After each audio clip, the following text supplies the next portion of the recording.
Ahir regiment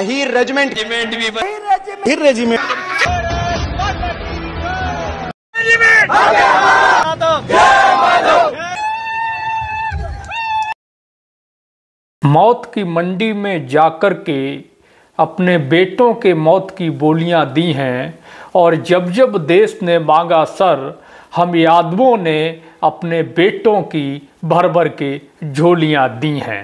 Ahir regiment हक है हमारा। नमस्कार, मैं अनिरुद्ध सिंह विद्रोही, संस्थापक मंडल आर्मी। साथियों, आज 18 नवंबर 2024 और आज ही के दिन 18 नवंबर 1962 को रेजांगला का युद्ध हुआ था, जिसमें 120 वीर अहीरों ने 6000 चीनियों के छक्के छुड़ा दिए, जिसमें 1300 चीनियों को मौत के घाट उतार दिया था। तो आज हम रेजांगला के शहीदों को नमन करते हैं। आज रेजांगला डे पर, अहीर शौर्य दिवस पर, यादव शौर्य दिवस पर हम रेजांगला के उन वीर अमर शहीदों को नमन करते हैं। रेजांगला की लड़ाई विश्व की महानतम 8 लड़ाइयों में से एक लड़ाई मानी जाती है, जो अपने से कई गुना ज़्यादा ताकत, कई गुना ज़्यादा संख्या, कई गुना ज़्यादा हथियार बारूद से लैस फौज के साथ में 120 वीर अहीर सैनिकों ने 6000 चीनियों के साथ डट करके मुकाबला किया, और एक एक ने 100 को मौत के घाट उतारने का काम किया और चीनी सेना के छक्के छुड़ा दिए। तो आज हम बात करेंगे रेजांगला पर, अहीरों की कुर्बानी पर और अहीर रेजिमेंट पर, क्योंकि आज का दिन रेजांगला के वीर शहीदों के नाम, आज का दिन अहीर रेजिमेंट के आंदोलन के नाम, आज का दिन देश के वीर अहीर कौम के नाम। इससे पहले हम आगे बढ़ें, आपसे हमारी अपील है कि अगर आपने हमारे चैनल को सब्सक्राइब नहीं किया है तो सब्सक्राइब कर लें, और वीडियो को शेयर करना कतई ना भूलें। ये बहुत ही महत्वपूर्ण वीडियो होने वाला है, और अंत तक इसको धैर्य के साथ देखें। बात है 18 नवंबर 1962 की सुबह। लद्दाख की चुशुल घाटी बर्फ से ढकी हुई थी। 10,000 फीट की ऊंचाई और -डिग्री तापमान, शांत खामोश माहौल। लेकिन ये खामोशी ज़्यादा देर तक नहीं रह सकी। सुबह करीब 3:30 बजे तड़के घाटी का शांत माहौल अशांति में बदल गया, और गोलीबारी की गूंज चारों तरफ सुनाई पड़ने लगी। बड़ी मात्रा में गोला बारूद और तोप के साथ चीन की पीपुल्स लिबरेशन आर्मी के करीब 6000 जवानों ने लद्दाख पर हमला कर दिया। मेजर शैतान सिंह के नेतृत्व वाली 13 कुमायूं रेजिमेंट की एक टुकड़ी चुशुल घाटी की हिफाजत पर तैनात थी, जिसमें सारे के सारे वीर अहीर सैनिक डटे हुए थे। रात का समय था, इतनी जल्दी सेना के पास, अहीर जवानों के पास में सेना की तरफ से मदद पहुंचना भी संभव नहीं था। एक तरफ 6000 की भारी भरकम तोप, गोला बारूद और ऑटोमेटिक मशीन गनों हथियारों से लैस चीनी सेना, और दूसरी तरफ मात्र 120 अहीर, वो भी कुछ हथियारों के साथ। जब ये बात होती है कि कैसे मुकाबला किया जाएगा, तो सारे के सारे सैनिक एक सुर में बोलते हैं कि लड़ेंगे और अंतिम सांस तक लड़ेंगे। हम किसी भी हाल में अपने जीते जी दुश्मन को अपनी सीमा में कदम नहीं रखने देंगे, अपनी धरती माता के सीना पर कदम नहीं रखने देंगे। चाहे जो हो जाए, हम अपनी जान देकर के अपने वतन की, अपनी मातृभूमि की, अपनी धरती माता की, अपने देश की हिफाजत करेंगे। एक जयघोष के साथ में सारे सैनिक युद्ध के लिए तैयार हो जाते हैं और चीनी सेना का जवाब देते हैं। 120 सैनिकों ने 1300 चीनियों को मौत के घाट उतार दिया। हथियार खत्म हो गए, आखिरी गोली तक लड़े। जब गोलियां खत्म हो गईं तो हाथों से उनको पकड़ पकड़ के पटक पटक के मारना शुरू किया। एक एक सिपाही ने 100-100 चीनियों को मौत के घाट उतार दिया। इतना भीषण युद्ध, इतनी भीषण लड़ाई विश्व के इतिहास में बहुत कम देखने को मिलती है। ऐसी बहादुरी, ऐसा मातृभूमि के प्रति प्रेम और इतना साहस कि सामने 6000 की भारी भरकम सेना जो हथियारों, गोला बारूदों, ऑटोमेटिक गन मशीनों से लैस थी, और एक तरफ 120 वीर अहीर जवानों की टुकड़ी जिसका नेतृत्व मेजर शैतान सिंह कर रहे थे।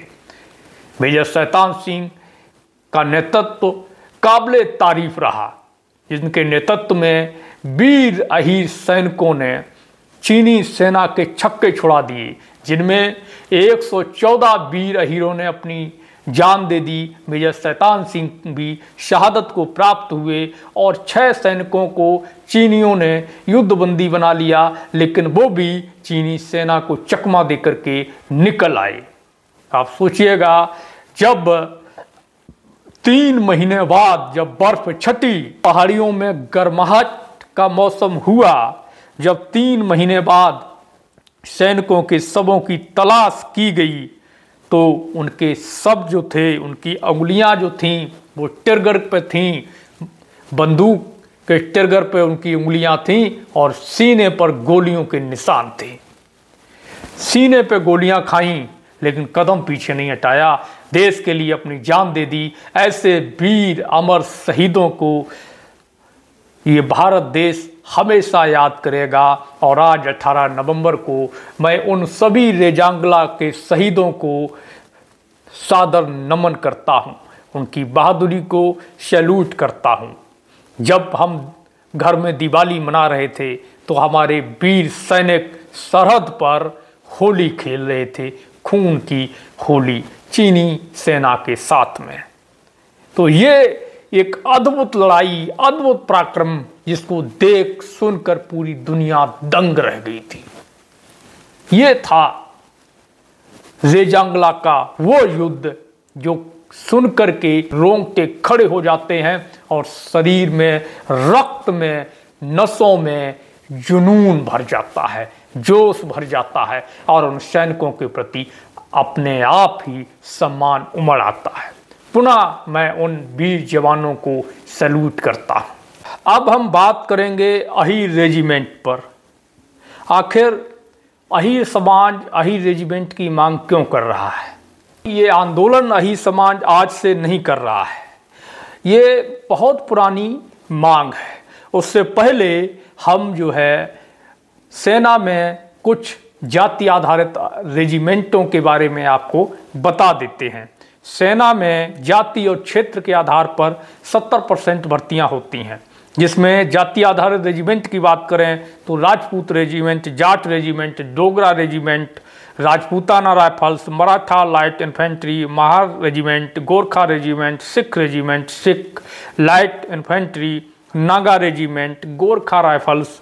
और क्षेत्र आधारित रेजिमेंट की बात करें तो Madras regiment, Bihar regiment, Kumaon regiment, Assam regiment, Ladakh scout, Garhwal rifles, Jammu और कश्मीर राइफल्स, जम्मू और Kashmir light infantry, Ladakh scouts, Arunachal scout, Sikkim scouts और ऐसी अन्य क्षेत्र और जाति के आधार पर रेजिमेंट सेना के अंदर हैं।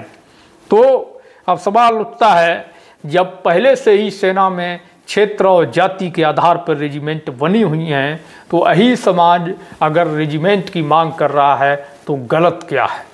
या तो सभी जाति रेजिमेंटों को ख़त्म कर दिया जाए, कोई common alpha beta gamma type के नाम रख दिए जाएं, या फिर अहीर समाज व अन्य वो समाज जो भी रेजिमेंट की मांग कर रहे हैं उनको भी रेजिमेंट दी जानी चाहिए।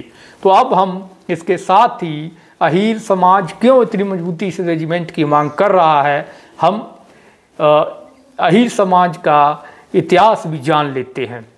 सेना में देश के लिए उनकी कुर्बानी को भी हम जान लेते हैं।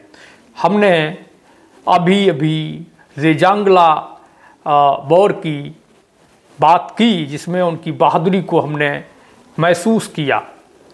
इसी तरीके से अगर हम बात करें तो 1985 में काबुल, 1739 में करनाल, 1857 में नसीबपुर, 1962 में रेजांगला, 1967 में नाथुला, 1971 में कराची, 1994 में कुपवाड़ा, 1999 में टाइगर हिल, 2001 में भारतीय संसद, 2002 में अक्षरधाम मंदिर, 2017 में बांदीपुरा और 2019 में पुलवामा अटैक में भी सर्वाधिक कुर्बानियाँ अगर किसी ने दी, सर्वाधिक जवान अगर किसी समाज के शहीद हुए तो यही समाज के शहीद हुए हैं। तो अब हम इसके साथ साथ में इससे पहले भी हम जान लेते हैं कि आखिर और क्या क्या इतिहास है यही समाज का, सेना को लेकर के, इनकी बहादुरी को लेकर के। अब हम थोड़ा पीछे चलते हैं ब्रिटिश हुकूमत के समय भी, उसमें भी हम थोड़ा सा जान लेते हैं।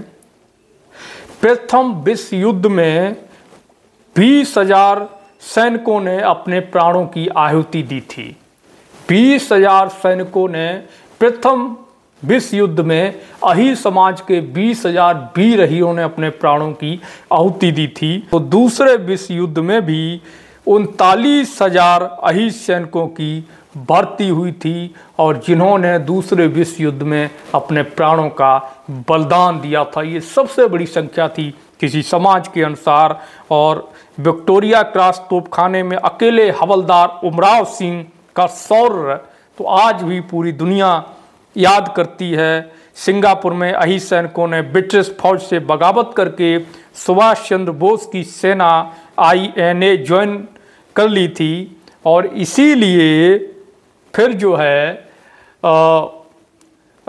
अंग्रेज़ों ने अहीर रेजिमेंट अलग से गठन करने का मन बदल दिया और अहीरों की भर्ती सेना में कम कर दी। 1962 का रेजांगला हो या 1971 का भारत पाकिस्तान युद्ध हो या कारगिल का युद्ध हो या फिर अन्य कोई भी युद्ध, हर युद्ध में सर्वाधिक बलिदान अगर किसी ने दिया है तो अहीरों ने सर्वाधिक बलिदान दिया है।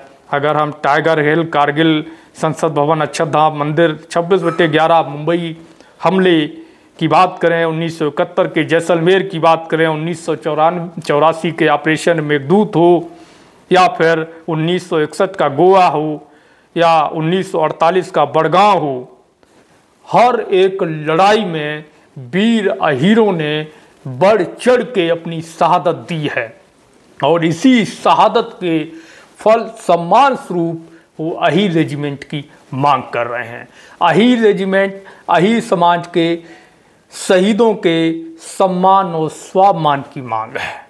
अगर हम बात करें इनकी वीरता को लेकर के, आज़ादी से पूर्व Victoria cross 1, George cross 2, military cross 3, IOM 3 तथा IDSM 7 वीरता के पदक अहीरों ने जीते और आज़ादी के बाद वीर अहीरों ने 1 परम वीर चक्र, 4 महावीर चक्र, 30 वीर चक्र, 6 कीर्ति चक्र, 37 शौर्य चक्र समेत कई वीरता के जो पदक हैं वो वीर अहीर सैनिकों ने अपने नाम किए हैं अपनी शहादतें देकर के।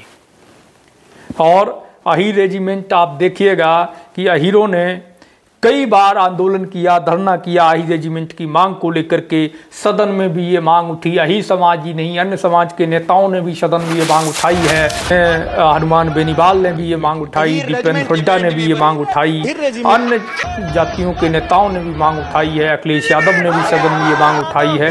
लगभग वो सभी नेता जो वीर अहीर सैनिकों का सम्मान करते हैं, चाहे वो किसी भी जाति, मजहब, धर्म से संबंध रखते हों, हर किसी ने अहीर रेजिमेंट की मांग उठाने का काम किया है। और यही नहीं, रक्षा मंत्री राजनाथ सिंह के रहते हुए अहीर समाज के नौजवानों ने अपने रक्त से पत्र लिख कर के रक्षा मंत्री राजनाथ सिंह को अहीर रेजिमेंट के गठन की मांग को लेकर के भेजे हुए थे। लगातार अहीर रेजिमेंट के आंदोलन होते आए हैं और लगातार ये आंदोलन आगे भी होते रहेंगे। सम्मान और स्वाभिमान की लड़ाई है और ये हमारा हक है जिसको हम हर हाल में लेकर के रहेंगे। किसी भी सूरत में अहीर रेजिमेंट की लड़ाई को कमज़ोर नहीं होने दिया जाएगा। और अहीर रेजिमेंट की एक ऐसी लड़ाई है जो भले ही इसमें जातीय टाइटल दिखता हो, लेकिन कोई भी समाज अहीर रेजिमेंट का आज तक विरोध नहीं किया है। हर एक समाज ने वीर अहीरों की कुर्बानियों को देखते हुए, उनकी शहादत, वीरता, पराक्रम और शौर्य को देखते हुए अहीर रेजिमेंट की मांग का खुल करके समर्थन करने का काम किया है। तो ये है पूरी कहानी रेजांगला युद्ध की और वीर अहीरों के पराक्रम, शौर्य की, वीरता की, उनके अद्भुत साहस की। तो रेजांगला के वीर अहीरों को नमन करते हैं, अमर शहीदों को नमन करते हैं, भारत के वीर शहीदों को नमन करते हैं और भारत सरकार से पुनः अपने अहीर रेजिमेंट की मांग को दोहराते हैं। आप सभी अगर अहीर रेजिमेंट के समर्थन में हैं तो इस वीडियो को शेयर करें और कमेंट में लिखें, अहीर रेजिमेंट हक है हमारा।